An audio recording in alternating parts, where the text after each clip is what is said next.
Orang Ahlus Sunnah wal Jamaah lebih cerdas daripada mereka. Ahlus Sunnah wal Jamaah Asy'ariyah Maturidiyah lebih rasional dibandingkan dengan kelompok Mu'tazilah. Ini perlu digarisbawahi. Kenapa? Karena pada umumnya kita itu juga ikut-ikutan mengatakan bahwa orang Mu'tazilah itu adalah kelompok yang rasional. Kelompok yang pendapat-pendapatnya itu berkesesuaian dengan akal. Seakan-akan mereka itu lebih cerdas daripada kita dari kalangan Ahlus Sunnah wal Jamaah. Tetapi sebenarnya enggak. Sebenarnya tidak seperti itu. Ahlus Sunnah wal Jamaah dari kalangan Asy'ariyah dan Maturidiyah jauh lebih cerdas dibandingkan dengan mereka. Salamullah alal hadi Rasulillah. Assalamualaikum warahmatullahi wabarakatuh. Waalaikumsalam warahmatullahi wabarakatuh. Yaqulu raji rahmatil qadiri ay Ahmadul masyhur bidardiri alhamdulillahil aliyyil wahidi العالم الفرد الغني المجيد وأفضل الصلاة والتسليم على النبي المصطفى الكريم وآله وصحبه الأطهار لا سيما رفيقه في الغار وهذه عقيدة سنية سميتها الخريبة البهية لطيفة صغيرة في الحجم لكنها كبيرة في العلم تكفيك علما إن تريد أن تكتفي لأنها بزبدة الفن تفي والله أرجو في قبول العمل والنفع منها ثم غفر الزلل أقسام حكم العقل لا محالة هي الوجوب ثم الاستحالة ثم الجواز ثالث الأقسام فافهم منعت لذات الأفهام. Hadirin hadirat kaum muslimin muslimat pemirsa Madu TV rahimakumullah. Alhamdulillah, puji syukur kita sampaikan kepada Allah Subhanahu wa taala. Pada pagi hari ini Allah Subhanahu wa taala kembali mempertemukan kita dalam majelis yang sangat mulia, majelis yang menjadi salah satu taman dari taman-taman surga, yang pahala menghadirinya sangat besar, lebih baik yang disabdakan oleh Rasulullah lebih baik dari sholat sunnah 1000 rakaat. Semoga kita semuanya ikhlas dalam menghadirinya sehingga benar-benar kita mendapatkan pahala yang telah dijanjikan oleh Allah Subhanahu wa ta'ala. Amin ya rabbal alamin. Shalawat dan salam semoga tetap terlimpahkan, tercurahkan kepada Nabi Agung, makhluk yang paling mulia, yaitu Nabi Muhammad sallallahu alaihi wasallam, para sahabatnya, keluarganya, serta seluruh umat Islam yang mengikuti beliau ila yaumil qiyamah. Hadirin hadirat rahimakumullah, mari kita mengikhlaskan niat kita bahwa kita menghadiri majelis ini semata-mata mencari ilmu untuk mendapatkan ridha dari Allah Subhanahu wa ta'ala dan untuk menjalankan kewajiban kita sebagai seorang muslim. Kita sampai pada pagi hari ini pada manzumah yang ke-9 dan 10. Qala al-muallif rahimahullahu ta'ala aqsamu hukmil aqli la mahalah hiya al-wujubu thumma al-istihalah thumma al-jawazu thalithul aqsami fafham munihta ladzatal afhami. Aqsamu hukmil aqli utawi pira-pira pembagiane hukum akal. La mahalah ora kena ora pembagiane hukum akal hiya yo aqsamu hukmil aql iku al wujubu wajib akli thumma istihalah nuli mustahil akli thumma jawaz nuli jaiz akli. Wujub, istihalah, jawaz. Thalithul aqsami kang dadi nomor telune pira-pira pembagiane hukum akal. Fafham mongko mahamono sapa sira ing aksam hukmil akal munihta mongko den anugrahi den paringi sapa sira lazzatal afhami ing lezate pira-pira pemahaman. Hadirin hadirat yang dirahmati oleh Allah Subhanahu wa taala, dalam dua nazam yang telah kita baca, al-muallif Asy-Syaikh Ahmad Ad-Dardir beliau mengatakan bahwa pembagian hukum akal secara pasti la mahalah, itu artinya secara pasti itu ada tiga. Yang pertama adalah wujub, yaitu wajib akli. Yang kedua adalah tsummal istihalah. Yang kedua adalah istihalah, yakni mustahil akli. Kemudian tsummal jawaz tsalithul aqsam. Kemudian yang ketiga, pembagian yang ketiga adalah jawaz, yakni jaiz akli. Fafham munihta ladzatal afham. Pahamilah hukum akal ini, maka kamu akan diberikan kenikmatan pemahaman. Hadirin hadirat rahimakumullah. Di awal pembahasan tentang permasalahan akidah ini, Asy-Syaikh Ahmad Ad-Dardir, muallif dari kitab ini, menjelaskan tentang al-hukmul akli, hukum akal. Jadi hukum itu ada al-hukmul akli, ada al-hukmus syar'i. Nah, di sini dijelaskan terlebih dahulu tentang al-hukmul akli.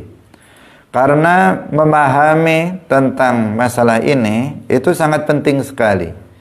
Nah, akan menghantarkan seseorang memahami ajaran atau permasalahan-permasalahan akidah, khususnya tentang sifat-sifat Allah, itu dengan mudah jika memahami tentang tiga hukum akal ini. Karena ketika kita bicara tentang misalnya sifat wajib bagi Allah, maka itu yang dimaksud adalah wajib di situ artinya wajib akli. Ketika kita bicara tentang mustahil, sifat mustahil bagi Allah, maka mustahil di situ artinya mustahil akli.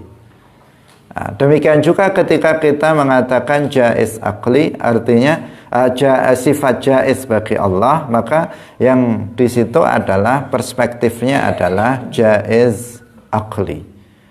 Jaiz berdasarkan akal, mustahil berdasarkan akal, dan wajib berdasarkan akal. Ini sekali lagi menjelaskan kepada kita yang sudah kita sampaikan kemarin, pentingnya akal dalam Islam, bahwa akal dalam Islam itu dihargai. Akal dalam Islam itu memiliki kedudukan, bukan tidak memiliki kedudukan, tetapi dia memiliki posisi yang penting. Karena ada sebagian kelompok aliran yang menganggap tidak penting akal ini, sehingga berakibat mereka tidak mau pakai akalnya. Seperti kelompok Wahabi ini, kelompok Wahabi pengikut Muhammad bin Abdul Wahhab, musyabbihah. Salah satu musibah yang menyebabkan mereka itu tersesat, itu gara-gara mereka itu tidak mau berpikir. Mereka itu tidak memposisikan akal sebagaimana semestinya yang telah disebutkan dalam Al-Quran maupun hadis. Mereka tidak mau menggunakan akal untuk berpikir, sehingga menjadikan mereka itu menyimpang pemahamannya dari akidah ahli sunnah wal jamaah. Mereka sering sama sekali meniadakan akal ini, sehingga sesuatu yang apabila mereka itu mau berpikir sedikit saja, maka mereka akan tahu kesalahan mereka dan mereka akan tahu kebenaran akidah ahli sunnah wal jamaah. Tetapi karena mereka itu tidak berpikir dengan akalnya, menjadikan mereka itu tidak tahu bahwasanya kebenaran akidah ahli sunnah wal jamaah dan kebatilan akidah mereka. Misalnya tentang keyakinan kita bahwasanya Allah itu ada tanpa tempat. Allah maujudun bila makan. Allah itu tidak bertempat. Ini sebenarnya kalau orang Wahabi mereka mengatakan Allah itu bertempat di atas arsy. Sebagian mereka mengatakan Allah itu bertempat di atas langit. Kalau sedikit saja mereka pakai otaknya, pakai akalnya, mereka berpikir dengan akal, maka mereka nggak akan berpandangan seperti itu. Mereka akan tahu bahwa apa yang mereka yakini itu menyimpang, dan mereka akan tahu bahwa apa yang diyakini oleh ahlus sunnah wal jamaah itu benar. Kenapa? Sedikit saja misalnya kita pancing, kita tanya mereka, jika kamu mengatakan bahwasanya Allah itu bertempat di atas arsy, saya tanya kamu, apakah arsy itu makhluk atau bukan? Kita tanya kepada dia, arsy itu makhluk atau bukan? Pasti mereka akan mengatakan, ya makhluk. Segala sesuatu selain Allah adalah makhluk. Allah yang menciptakannya. Jika arsy itu makhluk, artinya arsy itu sebelum diciptakan dia tidak ada. Artinya arsy sebelum diciptakan itu tidak ada arsy itu. Allah sebelum diciptakan arsy, Allah di mana? Dikatakan seperti itu. Allah di mana? Maka mereka akan mengatakan, lah, ya berarti kalau dia pakai akal. Kalau nggak pakai akal, mereka langsung, saya nggak mau ngomong begitu. Dia akan ngomong begitu. Karena apa? Nggak pakai akal. Tapi kalau dia mau sedikit saja pakai akal, dia akan mengatakan, ya berarti Allah ada tanpa arsy. Allah ada tidak bertempat di atas arsy. Karena arsy nggak ada. Mereka akan mengatakan begitu. Jika kamu meyakini, jika kamu tahu bahwa Allah ada tanpa arsy sebelum terciptanya arsy, kenapa kamu mengingkari adanya Allah tanpa arsy setelah terciptanya arsy? Atau lebih luas lagi, kita katakan tempat itu makhluk atau bukan? Mereka akan mengatakan tempat itu adalah makhluk. Ini kalau pakai akal. Tempat adalah makhluk karena tempat adalah segala sesuatu selain Allah. Segala sesuatu selain Allah, Allah yang menciptakannya. Dan Allah adalah satu-satunya pencipta. Tidak ada pencipta selain hanya Allah. Berarti tempat itu adalah makhluk. Sebelum tempat itu diciptakan, maka tempat itu tidak ada. Maka dikatakan kepada orang Wahabi ini, di mana Allah sebelum adanya tempat? Maka kalau pakai akal, dia akan mengatakan, ya Allah sebelum terciptanya tempat, ada tanpa tempat. Lah itu akal kamu bisa menerima adanya Allah ada tanpa tempat sebelum terciptanya tempat. Lalu kenapa akal kamu tidak menerima adanya Allah tanpa tempat setelah terciptanya tempat? Apakah kamu meyakini bahwa Allah itu berubah? Sebelum terciptanya tempat Allah tidak bertempat, setelah adanya tempat kemudian Allah berubah menjadi berada pada tempat? Bukankah setiap sesuatu yang berubah itu berarti ada yang merubahnya? Jika ada yang merubahnya, itu namanya apa? Namanya makhluk. Sedangkan kita meyakini Allah adalah Khaliq, Allah adalah pencipta. Nah, sedikit saja mereka pakai akal, mereka akan bisa menerima keyakinan Ahlus Sunnah bahwa Allah itu ada tanpa tempat. Nah, sayangnya apa? Mereka tidak mau pakai akalnya. Mereka tidak mau memakai akalnya. Dan setiap kali kita bicara tentang hukum akal, mereka bilang itu apa namanya, filsafat itu. Itu filsafat itu. Mereka bilang seperti itu, sehingga menjadikan mereka tidak berpikir dengan akalnya secara sehat, sehingga mereka menjadi tersesat. Hadirin hadirat yang dirahmati oleh Allah Subhanahu wa ta'ala. Nah, jadi dalam Ahlus Sunnah wal Jamaah, akal itu punya posisi. Akal itu punya kedudukan penting. Apa kedudukan akal? Al-aqlu syahidun li syar'i. Akal itu adalah saksi pembukti kebenaran syarak. Akal bukan sumber ajaran Islam. Akal bukan sumber ajaran Islam. Karena sumber ajaran Islam, dasar ajaran Islam itu adalah Al-Quran dan hadis.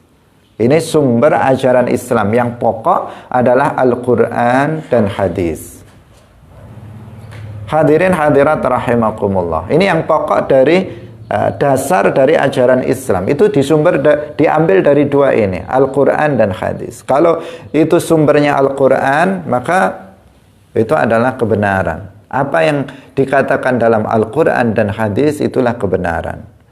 Nah, kalau ijma itu adalah kesepakatan pemahaman dari para ulama terhadap Al-Quran dan hadis. Ini juga hujjah. Qiyas itu adalah ijtihad.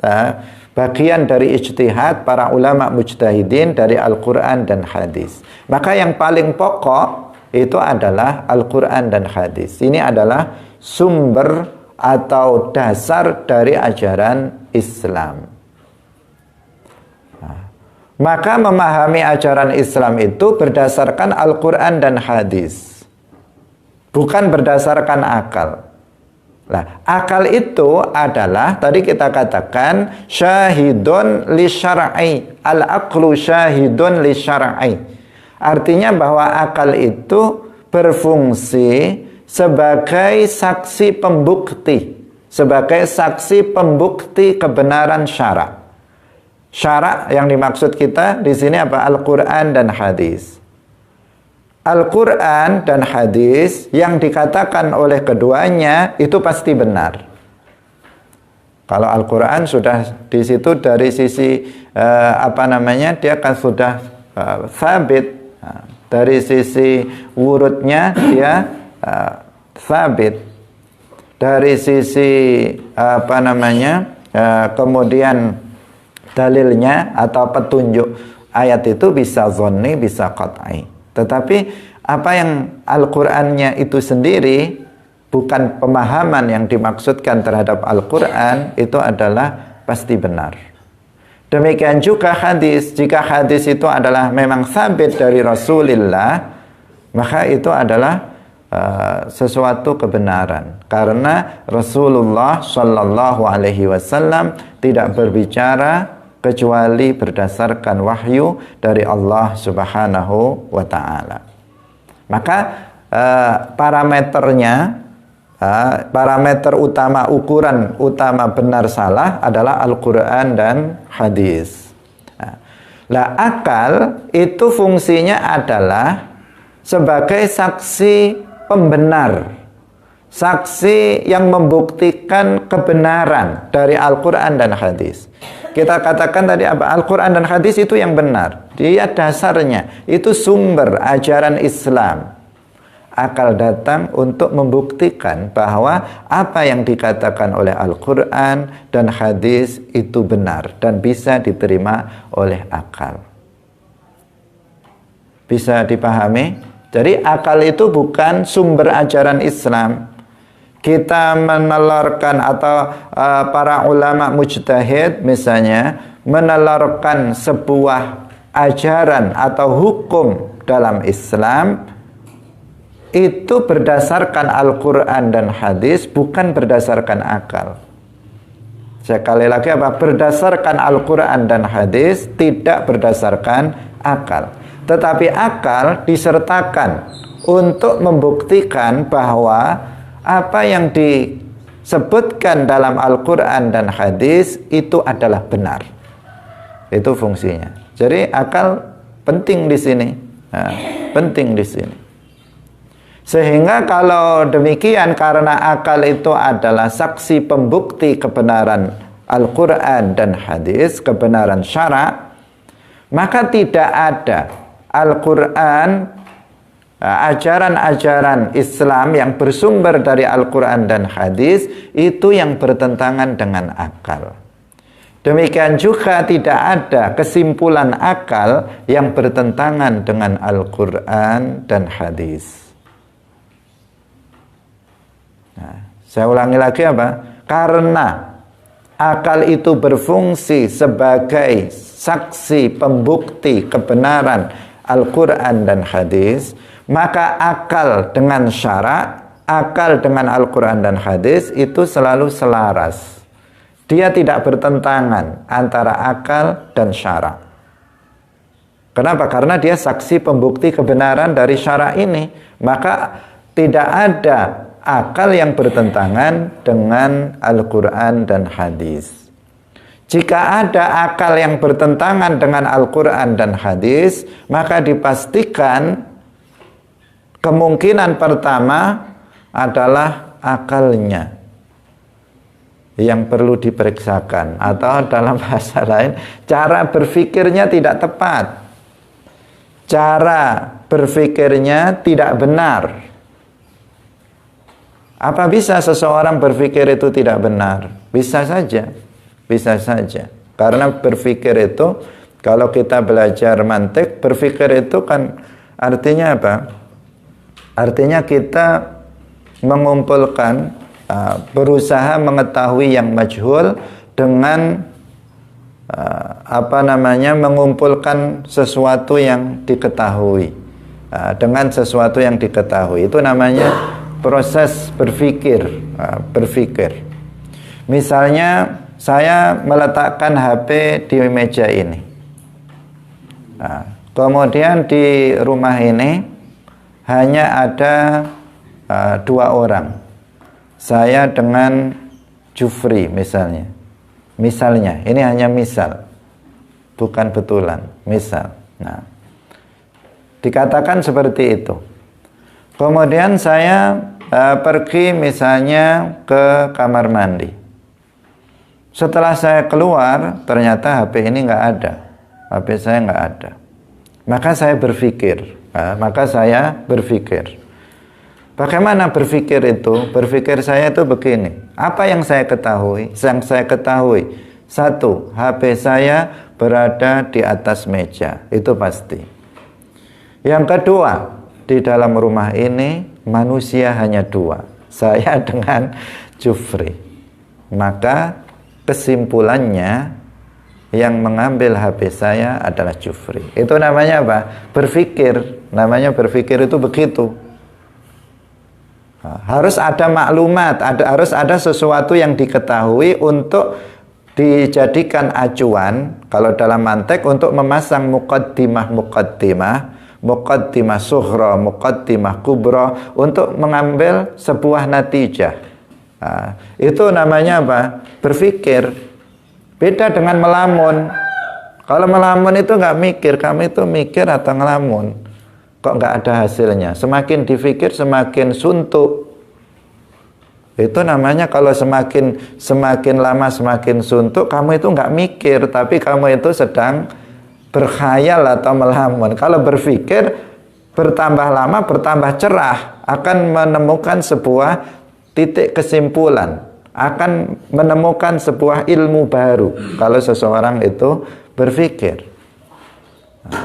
Terkadang seseorang kan nggak bisa membedakan dia sedang berpikir atau dia sedang melamun. Dia tidak bisa membedakan. Ketika ditanya, kamu mikir atau apa kamu itu, ternyata dia ngomongnya mikir, tetapi semakin lama semakin pusing kepalanya. Hadirin hadirat yang dirahmati oleh Allah Subhanahu wa taala. Itu namanya berpikirlah. Berpikir ini bisa bisa salah. Berpikir bisa salah kesimpulannya, bisa benar, bisa salah. Salah misalnya saya salah meletakkan muqaddimah. Misalnya saya ini orang pelupa. Ya memang pelupa. Tetapi misalnya ini contohnya, tadi saya ke kamar mandi, HP ingat, menurut ingatan saya HP itu adalah di meja.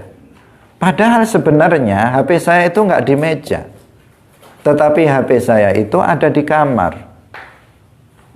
Tetapi karena pengetahuan saya ini lemah, ingatan saya lemah, sehingga ketika saya masuk ke sini saya langsung, loh HP saya nggak ada. Kemudian langsung saya mengatakan HP saya itu di atas meja. Ini sudah salah, muqaddimahnya salah. Kemudian yang di rumah ini yang ada hanya Jupri. Berarti Jupri yang mengambil HP saya. Salah atau benar? Salah kesimpulannya. Kenapa? Karena muqaddimah awalnya itu keliru. Harusnya katakan HP saya itu ada di kamar, tapi saya bilang HP saya ada di meja. Padahal kalau saya ke kamar, saya akan mendapatkan HP ini. Nah, itu namanya apa?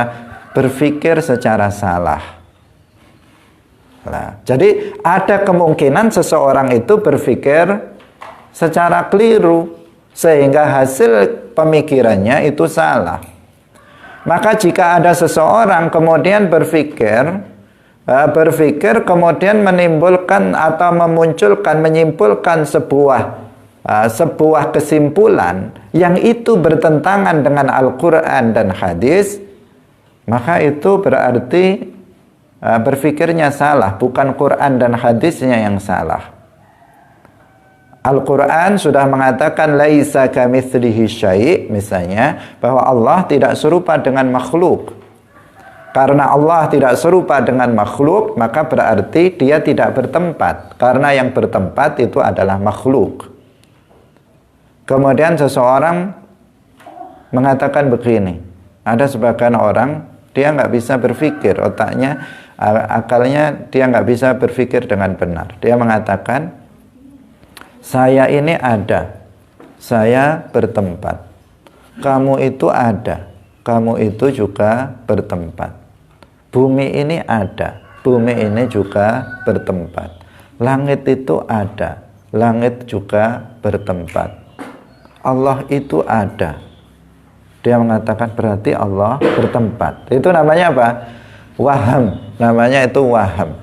Itu bukan akal, itu waham. Nah, itu menjadikan apa? Seseorang keliru karena dia tidak menggunakan akalnya dalam hal ini, tetapi dia menggunakan waham. Waham itu sesuatu yang sesuatu yang kebenarannya kurang dari 50%. Seperti seseorang yang di jalan raya, dia melihat seperti ada air di depan itu, didatangi nggak ada. Itu namanya waham. Dia tidak berdasarkan kaidah-kaidah dalam berpikir. Jadi berpikir itu ada kaidahnya, bukan asal berpikir. Nah, yang di pondok pesantren biasanya diajarkan ilmu mantik. Itu diajarkan kita untuk berpikir dengan benar. Ada rumusnya, mikir itu ada rumusnya. Sehingga kemudian bisa menyimpulkan sebuah kesimpulan-kesimpulan yang benar. Nah, hadirin hadirat yang dirahmati oleh Allah Subhanahu wa taala. Jadi, kalau ada seseorang mempertentangkan akal dengan syara, maka kemungkinan pertama tadi apa? Cara berpikirnya itu tidak benar. Bisa jadi seperti itu. Kemungkinan yang kedua, pemahaman dia terhadap syara itu keliru. Pemahaman dia terhadap syara itu keliru. Sehingga seakan-akan bertentangan dengan akal. Ketika dia misalnya membaca ayat mutasyabihat, Ar-Rahmanu 'alal 'arsy istawa, misalnya, dia mengatakan pemahaman dia istawa artinya duduk. Sehingga dia mengatakan berdasarkan Al-Qur'an, kata dia, bahwa Allah itu duduk di atas arsy. Qala Allah Ta'ala Ar-Rahmanu 'alal 'arsy istawa. Kemudian yang seperti ini, Allah duduk di atas arsy. Kalau secara akal nggak bisa diterima itu.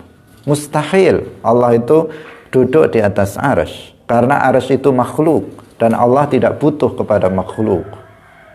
Karena ada sesuatu di atas arsy itu selain Allah. Dengan mengatakan Allah di atas arsy, dia telah menyerupakan Allah dengan makhluknya. Dengan seseorang mengatakan Allah di atas arsy, konsekuensinya banyak sekali. Pertama, dia menyerupakan Allah dengan makhluknya. Yang kedua, dia mengatakan Allah itu lemah, butuh kepada makhluknya. Yang ketiga, dia mengatakan Allah punya bentuk, Allah punya ukuran, dan seterusnya. Banyak konsekuensi buruk yang kemudian muncul dari keyakinan Allah bertempat di atas arsy. Nah, ini tidak bisa diterima oleh akal manusia. Karena akal kita itu mengatakan bahwa Allah Subhanahu wa Ta'ala itu tidak serupa dengan makhluk. Akal kita juga mengatakan bahwa pencipta alam semesta ini dia tidak membutuhkan kepada makhluknya. Itu akal kita mengatakan begitu. Anna yushbihul khaliqu makhluqahu. Tidak mungkin yang diciptakan itu serupa dengan penciptanya, atau tidak mungkin sang pencipta itu serupa dengan ciptaannya. Itu kata akal begitu. Lah kok ini ada keyakinan seperti itu? Maka ini pastikan kalau dalam kasus yang ini itu bukan akalnya yang salah berpikir, tetapi pemahaman dia terhadap Al-Quran itu yang salah. Nah, jika pemahaman terhadap Al-Quran dan hadis itu benar, dan cara berpikir seseorang dengan akalnya itu benar, maka keduanya selaras. Al-Quran dan hadis serta akal itu semuanya selaras. Karena fungsi daripada akal di sini adalah membuktikan bahwa apa yang dikatakan oleh Al-Quran dan hadis itu adalah sebuah kebenaran. Itu fungsinya seperti itu. Hadirin hadirat yang dirahmati oleh Allah Subhanahu wa Ta'ala. Nah, tetapi juga akal bukan dasar dalam agama, tidak boleh berlebihan. Dia hanya sebagai syahid li syar'i, sebagai saksi pembenar syarak. Itu kedudukannya, bukan dia sebagai aslun, dia bukan usulul Islam, dia bukan sesuatu yang menjadi sumber ajaran Islam. Harus diwaspadai juga, karena ada juga kelompok yang lain, yaitu kelompok Mu'tazilah. Kelompok Mu'tazilah yang para filosof dan kelompok Mu'tazilah, mereka yang mendudukkan akal itu pada posisi pertama sebagai sumber ajaran Islam. Nah, menurut mereka yang membedakan atau yang menentukan benar dan salah itu adalah akal, bukan syara', bukan Al-Quran dan hadis. Bahkan mereka sama sekali kalau filosof sudah pasti mereka kemudian mengabaikan sama sekali Al-Quran dan hadis. Sehingga orang-orang ini kemudian mereka mengedepankan akal mereka daripada Al-Quran dan hadis. Akibatnya kemudian mereka melakukan pentakwilan terhadap Al-Quran dan hadis dengan takwil-takwil yang mardud, yang ba'id, dengan takwil-takwil yang tidak diterima, takwil yang jauh karena tidak sesuai dengan dalil dan tidak sesuai dengan kaidah-kaidah di dalam bahasa Arab. Itu akibatnya. Kenapa? Seperti orang Mu'tazilah ini. Karena menurut akal dia itu A, tapi ternyata disebutkan dalam Al-Quran B. Maka ada A, ada B. Seharusnya yang diperiksa itu adalah cara berpikirnya. Dia tidak, karena akalnya diposisikan lebih tinggi daripada Al-Quran dan hadis. Akhirnya Al-Qurannya yang diotak-atik. Tahu diotak-atik? Nah, diotak-atik itu ya gimana ya caranya biar sesuai dengan akal dia maksudnya. Nah, sesuai dengan akal dia. Kemudian diotak-atik sehingga kemudian bisa sesuai dengan hasil pemikiran mereka. Misalnya ada, ini yang contoh yang sering kita buat contoh. Misalnya firman Allah Subhanahu wa taala, wujuhun yawma idzin nadhirah ila rabbiha nadhirah. Ini ayat ini menjelaskan tentang ru'yatullah, bahwasanya ahlul jannah, penduduk surga, mereka akan melihat Allah. Mereka di dalam surga, sedangkan Allah ada tanpa tempat. Ini jelas, wujuhun yawma idzin nadhirah ila rabbiha nadhirah. Bahwa ru'yatullah itu ada, hak, sesuatu yang hak disebutkan dalam Al-Quran. Tetapi orang-orang Mu'tazilah, akal mereka tidak mengatakan begitu. Mereka mengatakan Allah itu ada tanpa tempat. Maka sebagaimana dia tidak bisa dilihat di dunia karena dia bukan benda dan ada tanpa tempat, tanpa arah, maka Allah juga nggak bisa dilihat di akhirat. Itu cara berpikirnya Mu'tazilah. Nah, karena kesimpulan dia bahwa benda itu tidak bisa dilihat, bahwa sesuatu yang bukan benda itu tidak bisa dilihat, maka kemudian menjadikan mereka ayat yang tidak bisa ditakwilkan dengan takwil, tidak bisa ditakwilkan dengan takwil versi mereka, akhirnya dipaksakan untuk ditakwil dengan versi mereka dengan mengatakan ila rabbiha nadhirah, ay ila ni'mati rabbiha muntazirah. Padahal dalam bahasa Arab kata nazara ila itu tidak bisa diartikan kecuali melihat dengan mata. Tidak bisa dikatakan nazara ila itu artinya menunggu, sebagaimana dikatakan oleh kelompok Mu'tazilah. Tetapi karena mereka, akal mereka mengatakan bahwa sesuatu yang bisa dilihat itu harus berupa jisim, harus berupa benda, harus berada pada arah dan tempat, maka menjadikan mereka memaksa ayat ini untuk ditakwilkan meskipun dengan takwil yang tidak sesuai dengan bahasa Arab. Jadi ayatnya yang dipaksa-paksa untuk menyesuaikan diri dengan akalnya. Bukan akalnya yang kemudian harus diperiksa benar atau tidak cara berpikirnya. Ahlus sunnah wal jamaah enggak seperti itu. Ahlus sunnah wal jamaah mengatakan, akalnya mengatakan bahwasanya untuk bisa dilihat itu, sesuatu itu tidak disyaratkan harus berupa benda, tetapi disyaratkan bahwa sesuatu itu ada, wujud, maujud. Sesuatu yang maujud, maka dia sah untuk bisa dilihat. Sehingga para ulama mengatakan wallahu maujudun yasihhu an yura. Allah itu ada, maka sah untuk bisa dilihat. Jadi ini pakai akal yang benar, bahwa Allah itu ada. Karena Allah itu ada, meskipun dia tidak serupa dengan makhluknya, Tetapi ketika telah sabit, telah terbukti aklan wa syar'an bahwa dia ada, maka sah secara akal zat Allah itu bisa dilihat.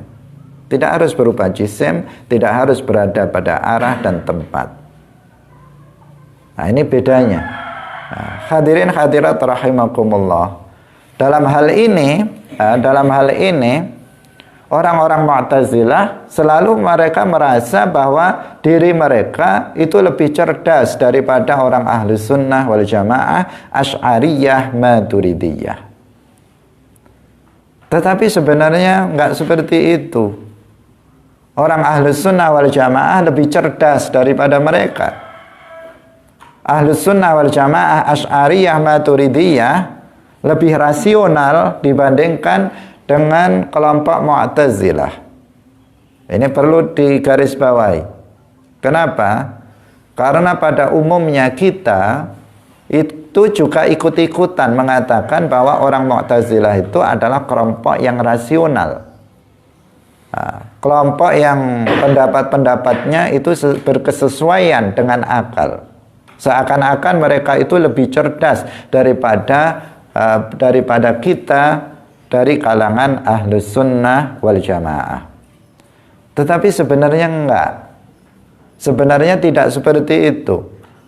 Ahlus sunnah wal jamaah dari kalangan Asy'ariyah dan Maturidiyah jauh lebih cerdas dibandingkan dengan mereka. Kalau mengolah akal untuk berpikir, maka ahlus sunnah wal jamaah lebih unggul dibandingkan dengan orang-orang Mu'tazilah. Ahlus sunnah wal jamaah tidak mengabaikan akal.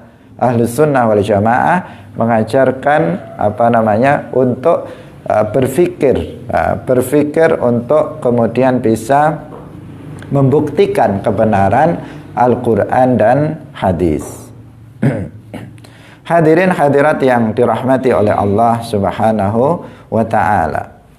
Makanya kalau kita kembali kepada sejarah, bagaimana Imam Ahlus Sunnah wal Jamaah, Al-Imam Abul Hasan Al-Asy'ari dan Al-Imam Abu Mansur Al-Maturidi, bagaimana mereka berdua itu menghancurkan hujjah-hujjah Mu'tazilah.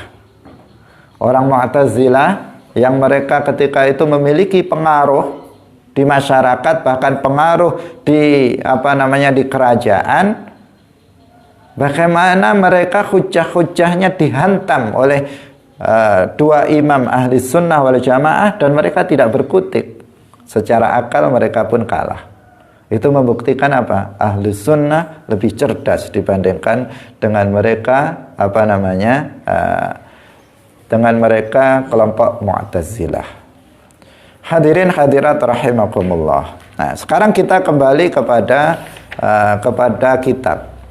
Nah, tadi kita menjelaskan karena kita berbicara tentang hukum akal. Kenapa? Apa pentingnya hukum akal di sini? Karena di sini nanti akan menghantarkan kita kepada pemahaman yang benar terhadap permasalahan akidah. Beliau mengatakan, al-mu'allif mengatakan bahwa pembagian hukum akal itu ada 3. Yang pertama wujub, yang kedua istihalah, yang ketiga jawaz. Artinya wajib akli, kemudian mustahil akli, kemudian jaiz akli. Apa pengertiannya? Al-wajib al-akli artinya ma la yutasawwaru fil akli adamuhu. Ma la yutasawwaru fil aqli adamuhu, atau ma la yaqbalul aql adamahu. Sesuatu yang tidak terbayangkan oleh akal tiadanya. Sesuatu yang tidak tergambarkan oleh akal ketiadaannya. Pasti ada secara akal, nggak mungkin nggak ada. Kalau dibilang nggak ada, akal ini menolak. Akal ini menolak, tidak terima jika dikatakan bahwa itu tidak ada. Itu namanya apa? Al-wajib al-aqli. Yaitu apa? Allah wa sifatuhu, Allah dan sifat-sifatnya. Ini yang termasuk wajib akli. Nah, Allah dan sifat-sifatnya. Jika dikatakan Allah itu nggak ada, maka akal ini langsung menolak. Karena apa? Karena akal berpikir ada bangunan, itu ada yang membangun. Ada tulisan, itu ada yang menulis. Ada meja, itu ada yang membuat. Ada perubahan, itu ada yang merubah. Ada pukulan, itu ada yang memukul. Maka ada bumi, ada langit, ada alam semesta ini pasti ada yang menciptakannya. Maka kalau dikatakan pencipta itu nggak ada, akal ini langsung menolak. Akal ini langsung menolak, tidak terima dengan pernyataan yang seperti itu. Maka ini namanya apa? Wajib akli. Nah, wajib akli, yaitu Allah dan sifat-sifatnya. Ini saja yang masuk pada kategori al-wajib al-aqli. Kemudian yang kedua adalah al-mustahil al-aqli. Al-mustahil al-aqli adalah kebalikan dari al-wajib al-aqli. Kalau al-wajib al-aqli ma la yutasawwaru fil aqli adamuhu. Kalau al-mustahil al-aqli berarti ma la yutasawwaru fil aqli wujuduhu. Sesuatu yang tidak terbayangkan, tidak tergambarkan di dalam akal adanya. Jika dikatakan ada, maka akal langsung menolak. Jika dikatakan ada, maka akal akan menolak. Contohnya apa? Seperti adanya sekutu bagi Allah, adanya serupa bagi Allah. Jika ada seseorang mengatakan bahwa Allah itu memiliki sekutu, memiliki serupa, maka akal langsung bisa menolaknya. Langsung akal, masa sih? Nah, dia akan mengatakan begitu, nggak terima. Bukan hanya masa, nggak mungkin langsung mengatakan begitu. Nggak mungkin begitu. Nggak mungkin seperti itu. Karena akal berpikir bahwa yang membuat meja nggak serupa dengan meja. Yang membuat rumah tidak serupa dengan rumah. Yang membuat pulpen nggak serupa dengan pulpen. Yang membuat kopiah nggak serupa dengan kopiah. Yang membuat nggak mungkin serupa dengan yang buatannya, sesuatu yang dibuatnya. Maka Allah yang menciptakan manusia nggak mungkin serupa dengan manusia. Allah yang menciptakan jin, malaikat tidak mungkin serupa dengan jin, dengan malaikat. Allah yang menciptakan langit, bumi tidak mungkin serupa dengan langit, dengan bumi. Allah yang menciptakan cahaya tidak mungkin serupa dengan cahaya. Akal mengatakan begitu. Maka anna yushbihul khaliqu makhluqahu. Itu akal mengatakan begitu, bahwa tidak mungkin pencipta itu serupa dengan ciptaannya. Nah, di sini apa? Di sini kalau dikatakan Allah punya serupa, itu mustahil secara akli, secara akal. Akal nggak bisa menerimanya. Akal menolak langsung. Masa begitu? Allah yang menciptakan manusia kok serupa dengan manusia? Bagaimana bisa? Bagaimana bisa Allah yang menciptakan manusia serupa dengan manusia? Nggak bisa diterima itu oleh akal manusia. Hadirin hadirat rahimakumullah. Kalau ada akal yang menerima, ya akalnya akal bodoh, itu orang yang bodoh, nggak berpikir dia. Kalau dia mau berpikir, maka dia akalnya tidak akan bisa menerima hal tersebut.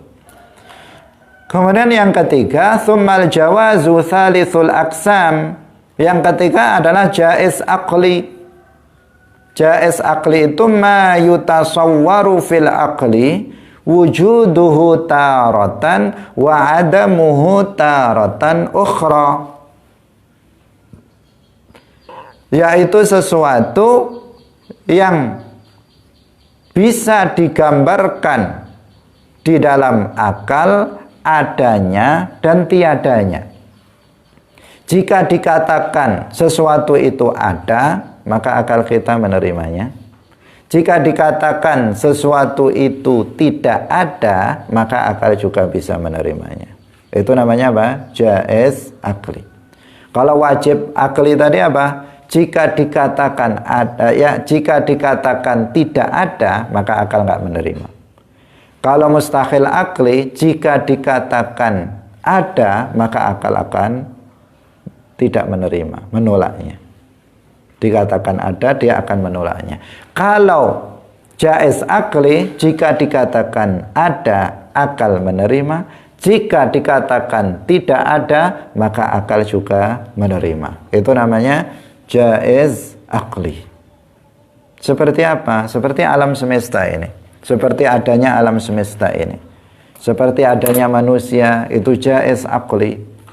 Seperti adanya binatang, adanya tumbuh-tumbuhan, adanya bumi, adanya langit. Ini semuanya adalah jaiz akli.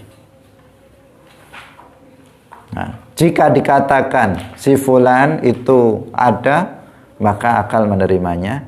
Jika dikatakan si fulan telah mati, maka akal juga menerimanya. Akal tidak menolak. Akal sama sekali nggak menolak. Jika dikatakan si fulan telah terlahir, si fulan telah mati, maka akal menerima.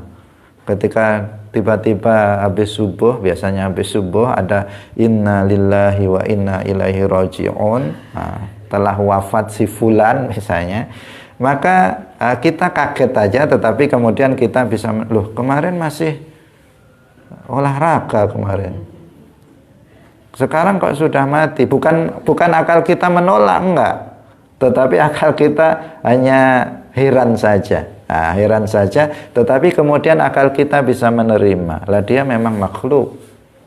Nah, dia ciptaan Allah. Dia adalah yang jaiz akli adanya dan tiadanya. Jika dia ada, diterima oleh akal, dan jika dikatakan tiada, juga diterima oleh akal. Kemudian yang terakhir, mu'allif mengatakan fafham munihta ladzatal afhami, maka pahamilah hukum akal ini, sehingga kamu nanti akan diberikan kelezatan pemahaman. Paham itu lezat, bukan hanya makanan saja yang lezat. Bukan hanya makanan saja lezat, sate lezat, atau makanan apa lezat. Enggak hanya itu, bahkan pemahaman itu lebih lezat.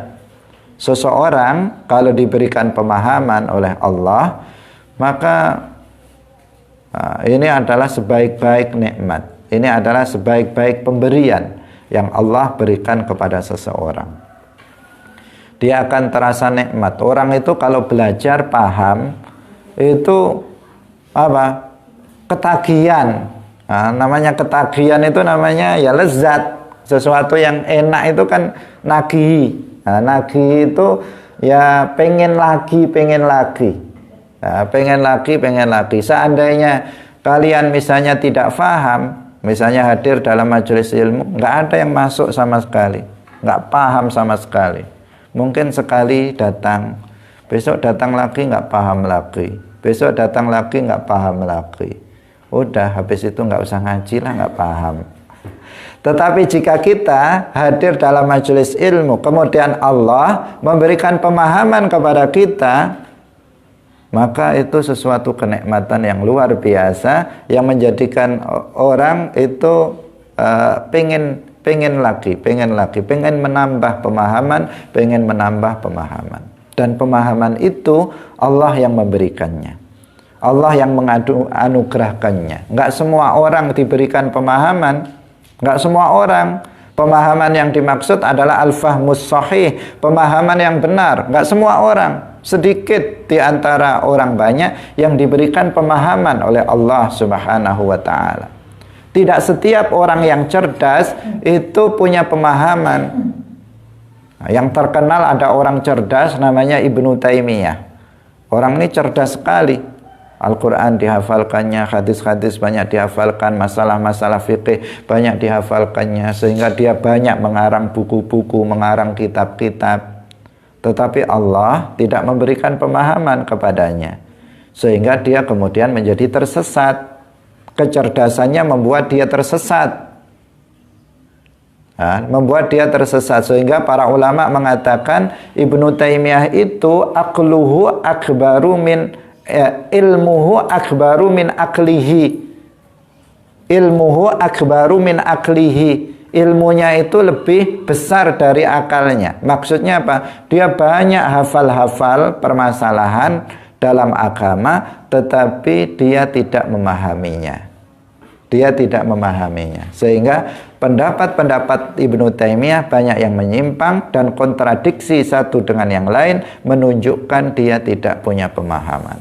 Nah, kita semoga diberikan pemahaman oleh Allah Subhanahu wa taala, pemahaman yang benar, pemahaman yang benar. Dan salah satu sebab yang bisa menyebabkan kita memahami permasalahan-permasalahan akidah adalah ketika kita paham hukum akal yang tiga ini. Ini menjadi salah satu kunci masuk untuk kita bisa memahami permasalahan-permasalahan dalam akidah, khususnya yang terkait dengan sifat-sifat Allah Subhanahu wa ta'ala. Waktu sudah lewat, semoga bermanfaat. Barakallahu fikum, wallahul muwaffiq ila aqwamit thariq. Wassalamualaikum warahmatullahi wabarakatuh. Salamullah ala al-hadi Rasulillah.